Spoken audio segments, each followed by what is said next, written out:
year we were at the Memphis Film Festival, the Savannah Film Festival, the Toronto Film Festival, the San Sebastian Film Festival. I believe we're about to go to the Dublin Film Festival. We were at the Austin, Texas has a little film festival, and I think we were at a film festival in the Chicago Film Festival.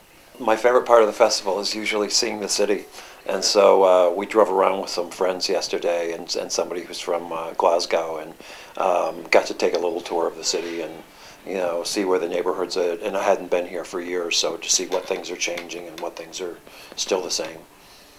Like Glasgow, what?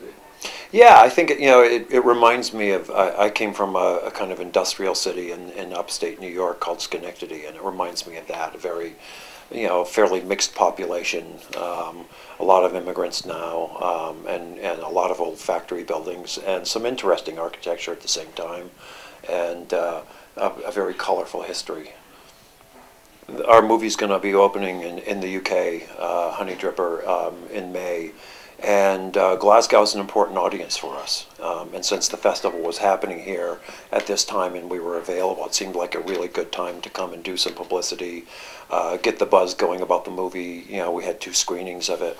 And also just because I like coming back to Glasgow. We came from left field with our movies. We make them independently. We didn't have studios behind our early movies. In fact, we didn't even have distributors on our early movies. We just got them into film festivals and found distributors at those film festivals, got the distributors to see them, and then got them to pick them up and distribute the movies. And then I think the other important thing is that over the years, the festivals have helped build an audience for non-Hollywood films. And so some of our ability to make films is just because there is an audience out there that has been kind of turned on to things that don't necessarily have the biggest stars in them or the biggest budgets behind them. I think that there are so many films made. It's a lot easier to make a film than it used to be. The Sundance Film Festival this year got 3,600 feature films submitted, and that was mostly by first and second time filmmakers. If you can get into that, you get a lot of attention. If you can get into any film festival, you get a lot more attention than if you're just sending your DVD around or handing it to people on the street. Yeah.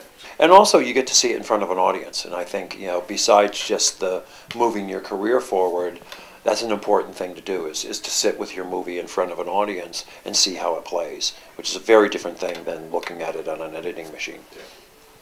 Yeah, I wrote a script for Steven Spielberg that he was going to produce, not direct, called Night Skies or Watch the Skies. It had a couple different titles during its existence. It's kind of the last page of that script became the first page of E.T.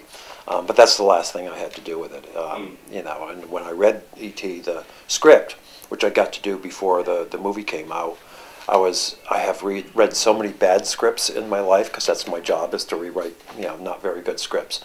It was just like, oh wow, somebody else out there can really write. It was, and I thought, oh, if you can keep the budget down, this will be a nice little Disney movie, and he'll make $5–10 million on it. Which is why I'm not a Hollywood producer.